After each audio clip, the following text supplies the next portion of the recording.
జై శ్రీరామ్. అందరికీ నమస్కారం అండి. ఇప్పుడు మీరు చూస్తుంది ఏంటంటే పట్టాభిషేకం రోజు, ఆ రోజు రాత్రి రథోత్సవం, రథంలో రాముడు వారిని ఊరేగిస్తారనమాట. చూస్తున్నారు కదా అసలు ఎంతమంది జనాలో. కానీ ఈ అదృష్టం ఏంటంటే చాలా అదృష్టము. అంత దగ్గర నుంచి చూడడము చాలా అదృష్టము. కానీ కొంతమంది ఏంటంటే రావాలనుకుని కూడా ఆగిపోయే వాళ్ళు ఉంటారు. సో వాళ్ళ కోసం నేను ఈ వీడియో అయితే షేర్ చేస్తున్నాను. ఖచ్చితంగా చూడండి. ఆయన ఈవో గారు అనమాట, టెంపుల్ ఈవో గారు. ఈ రథము ఊరేగింపు ఊర్లో అంతా ఊరేగిస్తారు. హారతులు,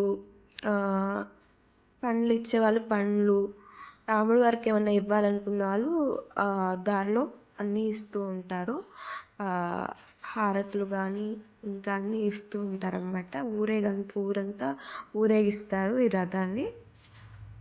చూస్తున్నారు కదా అసలు కన్నుల పండుగలా ఉంటుంది. నవమి అండ్ ఆ పట్టాభిషేకం రోజు మొత్తం చాలా బాగుంటుంది అనమాట. ఇది మీ దాకా కూడా చేరుకోవాలి. అండ్ ఈ వీడియో ఎక్కడి వరకు చేరుకుందో కూడా నాకు కామెంట్ సెక్షన్లో కామెంట్ చేయండి. జై శ్రీరామ్.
మేఘాలు లేకున్నా నా పైన ఈ వాన, రాగాలు తీసే నీ వల్లేనా.